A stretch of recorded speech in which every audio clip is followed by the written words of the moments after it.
பிரியமானவர்களே, இயேசுவின் நாமத்தினால் உங்களை வாழ்த்துகிறேன். எல்லா நேரத்திலையும் நான் ஏசப்பாக்கு பிரியமா நடக்கிறேன், நன்மையானது தான் செய்கிறேன், உண்மையா இருக்கிறேன். ஆனால் என்னை பார்த்து ஏமாளின்னு சொல்கிறாங்க, நீ கோமாளித்தனமா பண்ணுற, நீ பொழைக்கவே மாட்டேன்னு சொல்கிறாங்க. சில பேர் உங்களை அப்படி சொல்லி ரொம்ப கஷ்டப்படுத்துகிறாங்கல்ல.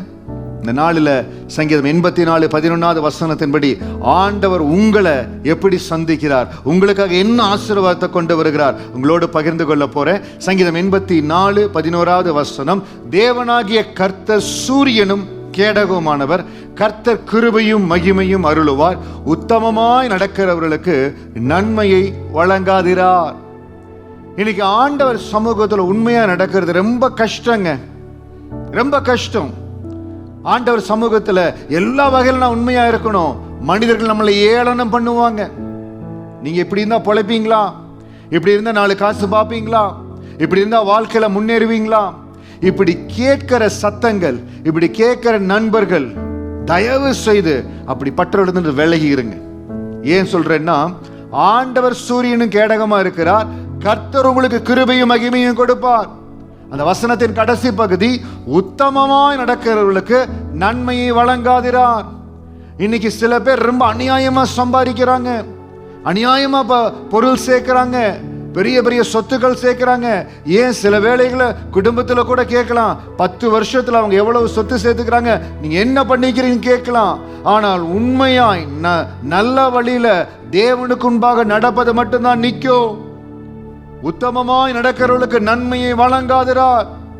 நன்மை தேவ கரத்திலிருந்து உங்களுக்காய் கடந்து வரும். மனிதர்கள் சொல்றாங்க, ஒருவேளை குடும்பத்தினுடைய இன்ஃப்ளூயன்ஸ் வருது, மாறி போயிடாதீங்க. ஒரு சில நேரத்தில் நான் வேலை செய்கிற நாட்கள்ல கர்த்தர் அதிகாரத்தை எனக்கு கொடுத்து எத்தனையோ ஒத்தாசி அத்தாரிட்டியை நான் யூஸ் பண்ணி கொண்டிருக்கிற பொழுது, ஏன் ஒரு சில ஊழியக்காரர்கள் கூட சொன்னாங்க, நீங்க இப்படி செய்யலாமே, நல்லதா செய்யலாமே அப்படின்னு.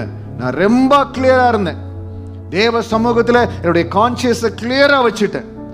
எப்பொழுதும் தேவனுக்கு பிரியமில்லாத எந்த ஒரு காரியத்தை யார் சொன்னாலும், ஒருவேளை சில வேளையில நீங்க பெரிதாய் மதிக்கக்கூடிய, நீங்க கனப்படுத்தக்கூடிய ஒரு சிலர் கூட சொல்லலாம். ஆனால் உங்க மனசாட்சிக்கு தேவனுக்கு முன்பாக, ஆண்டருக்கு முன்பாக இதுதான் உண்மை, இப்படித்தான் இருக்கணும், தேவன் விரும்புகிறபடி இருக்கணும், தயவு செய்து அதிலிருந்து மாறாதீங்க. Do not change or compromise your conscience for anyone. யாருக்காகவும் உங்களுடைய மனசாட்சிக்கு தேவனுக்கு முன்பாக முரண்பாடான காரியத்தை செய்யவே செய்யாதீங்க. உத்தமமாய் நடக்கிறவர்களுக்கு நன்மையை வழங்காதிரார்.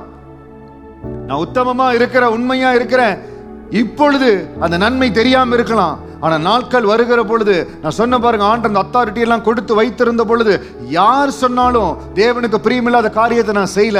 நாட்கள் உருண்டோடினது. கர்த்தர் பரத்திலிருந்து ஆசீர்வதித்தார், பரத்தின் கிருபையினால் நிரப்பினார். அந்த உத்தமமாய் நடப்பதனால ரெகபோத் ஊழியத்தை கொடுத்து, இந்த ரெகபோத் ஊழியத்திலோ கர்த்தருடைய நன்மை விளங்கி கொண்டிருக்கிறது.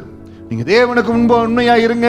இந்த வசனத்தின்படி நீங்க உத்தமமாய் நடக்கிறீங்க, உங்க உத்தமத்தை காத்து கொள்றீங்க, தேவனுக்கு முன்பா உண்மையா இருக்குன்னு நினைக்கிறீங்க, நன்மை நிச்சயம் உங்களை சந்திக்கும். கர்த்தர் கொடுக்கிற நன்மை உங்களை சந்திக்கும்.